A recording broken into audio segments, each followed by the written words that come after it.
Sure, Jeff. I'm going to reintroduce my colleague Katrina. Katrina, this morning, if you recall, those of you who were here bright and early this morning, gave us an overview of some of the new functionality in Global Mapper 20.1. Katrina this afternoon or for the start of the afternoon, is going to talk about some of the content, the functionality that's been added to the Lidar module, of which there is a lot. Again, we covered this in a recent webinar.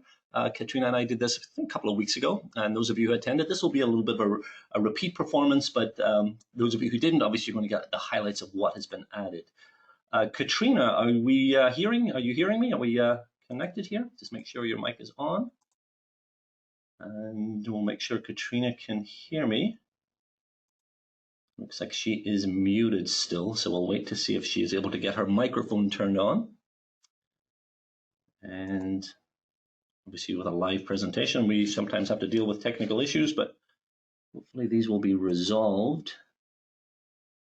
Can you hear me now, David? I can hear you now, loud and clear. Getting a little bit worried. Great. Getting a little bit worried. Let me switch screens here, and we can hopefully see your screen. Great. Thanks for that slideshow. That was really interesting. So David, do you still do those geo challenges as part of your newsletter as well? Absolutely, yeah, every month. That's probably the most fun thing I do in my job, is coming up with the challenges. And we get complaints about them being either too easy or too hard. So, we're trying to find a middle ground with them. But every month, yeah, if you're a subscriber to our newsletter, every month we give away a copy of Global Mapper. So absolutely, Katrina. Yeah, and you can enter your email right on our website for that, is that right? That's correct, yeah, so you can subscribe. Great. Okay, so I will go ahead and get started. So again, we did do a recent webinar that covered in more detail this functionality that's new in the Lidar module for Global Mapper 21.1. And again, if you are a current user of Global Mapper that has a license that was purchased within the last year, you would be eligible for the latest version of Global Mapper and the latest version of the Lidar module if you also have the Lidar module on your license. You can also get a trial version of it if you want to try it out.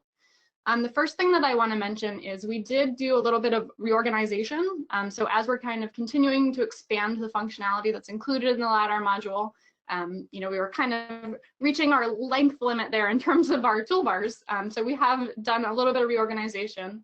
So you'll see now there's actually 3 Lidar module toolbars. The main one here that allows us to change the color mode for our Lidar now contains a lot of the kind of QC and data editing tools and querying tools for Lidar. So things like filtering, selecting, thinning out your data, aligning data, which we'll take a look at in a minute, as well as, applying color to points, and also our pixels to points tool, which is that SFM, structure from motion, kind of creation of point clouds from imagery. And then manual classification is, as it has been, including the new option that was added maybe a version ago to kind of manually change classes, so kind of translate one class to another, or set everything back to unclassified if that's something that you need to do. And then we have a new toolbar that is sort of all of our automated classification tools and extraction.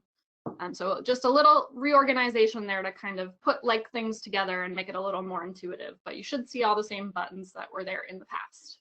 And a couple new ones as well. So selecting by class now has been promoted up to a button. We thought that was kind of an important function. So the 2 main new ones that you'll notice we're going to go over right now. So fitting point clouds together and also comparing point clouds. And before I do that, I've got 2 different data sets loaded here. This is actually sand dune data that has kind of shifted between these 2 time periods, so September and June. So we're looking at basically change over time here. And if I turn one off, you'll see there's some slight shifting. You can probably see it better in the 2D view on the left than you can on the right side. So to compare these data sets together more easily, I'm going to use another new tool here, which is to sort of colorize the data differently here. So I'm going to change my drop down here to color by intensity. And you can make a little more sense of what is actually on the ground here using this color by intensity. So again, this is the kind of strength of the signal return. So similar to a black and white photo, we can tell some details about what the surface material is made up of and how it interacts with that light frequency.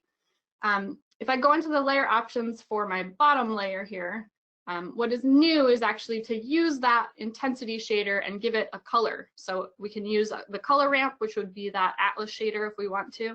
So I'm going to turn on this option in the layer options to use a shader for intensity for one of my layers. And what that's going to do is actually let me see my 2 layers in kind of different color schemes here.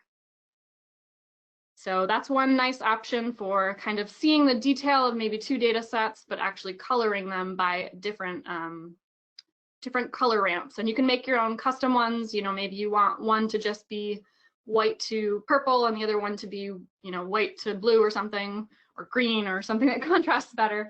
So you can customize that as well. So using the shaders, you can make your own custom shaders as well to colorize that. So that's a helpful new tool.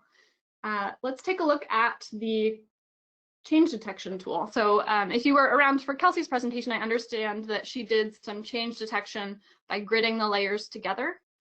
What we've added here with this compare point clouds is the ability to kind of do all of that automatically.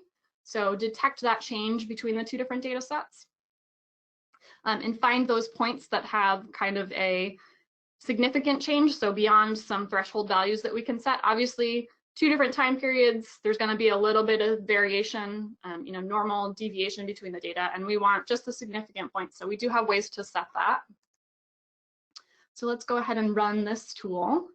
So we're looking for, you can see the sort of Venn diagram button here for finding the difference between these 2 point clouds.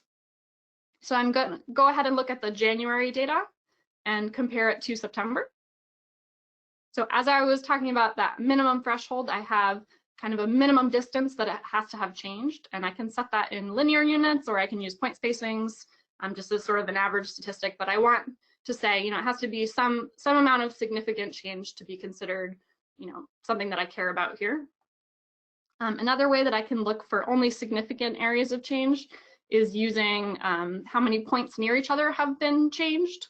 So I probably don't care about single points that are, you know, probably noise, not an important part of my data set anyway. So I can increase that neighborhood to say, you know, at least 10 points need to have changed for me to consider this an area of change. So that's what I've done in this case. Let's go ahead and run this. And what we should get here is the difference between the 2 point clouds. So what is new in the second time period here that was not there in the first time period. So essentially these sand dunes have just slightly shifted, but we'll see some of those areas where the sand has accumulated. And those points are going to be automatically selected. They've also been made into a new layer here. And what you're also seeing is another new option here. So we've actually improved our 3D selection of LiDAR points. So we can customize that as well, but it makes it a lot easier to kind of see a selected area within our point cloud.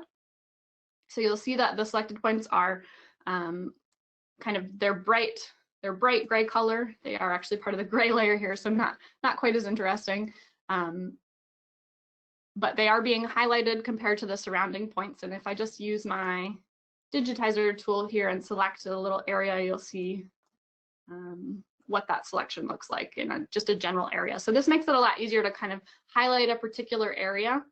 This is the new 3D point styling option. You can configure that in the configuration properties. So instead of, right now what we're doing is basically graying out the surrounding unselected points, but you can also apply a color fill to the selected points if that makes more sense for your particular you know, colorization and how you have things set up. You know, you might want to put a little red transparency on the points that are selected as an alternative option. So you can choose that.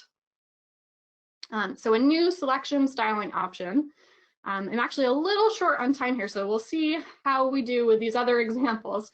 So we did add in Global Mapper LiDAR Module 21, the ability to classify pole points. And what we've added in 21.1 is kind of continuing on that, the ability to extract the features. So this is part of the vector feature extraction. I won't run through that whole process, but I'll show you what the results look like here. So I have gotten pole points for each of these poles. You can generate those at either the top of the pole or the bottom of the pole. And that has some similar settings, like how many points are going to make up a pole, what's the horizontal extent of the pole. Those types of things are going to determine which poles we're actually turning into point features here. The last tool, which I'm not sure I will have time to fully highlight here, but involves 3D rectification and auto alignment of point clouds. And what I have right here is 2 different data sets. In this case, it's actually potentially taken at the same time period, or maybe not, but I have some data generated from the Pixels to Points tool, which is my colorized data that looks like a photo. And then I also have some Lidar collected data, so kind of data fusion here. I want these 2 point clouds that were not collected at exactly the same time to align together and kind of fuse together. So that's what our auto fitting tool can do. And in the Lidar module here, you'll see the fit point cloud tool here. So I don't think I'm going to have the time to process this whole data set here, but let's talk about it a little bit. So we do have an automatic fitting method. So this is going to use iterative closest points. So we're looking for points near each other. And we have a minimum distance that we are looking to shift that data both in the X and Y direction. So in this case, there's not a lot of error kind of horizontally. You can see the sides of these buildings line up pretty well between the Lidar and the photo generated point cloud data at the bottom there. There is a little bit more substantial of a vertical shift or a Z shift here. So I would want to account for that in this setting here. And then also I can thin out this data to, reduce the resolution of my reference cloud, which in this case is this USGS collected. I think this is 3-depth data for Vermont. And it's going to basically iterate through and shift those point clouds together to align them. This is a fairly big data set, so I don't know if we'll have time to watch the whole thing process. But if you want to take a look at that example, I actually, in the webinar, used a different example where data was collected terrestrial LiDAR on 2 sides of the road and they didn't perfectly align. And so we can use some slightly different settings in that example to make sure that the 2 sides of the road actually align perfectly together. So lots of new things in that LiDAR module to take a look at. I think the problem that Kat ran into there with time is just an illustration of the amount of functionality that's available in Global Mapper. It's always a problem. We've more content than we do have time. But Kat, we can probably consider your little presentation to be a trailer.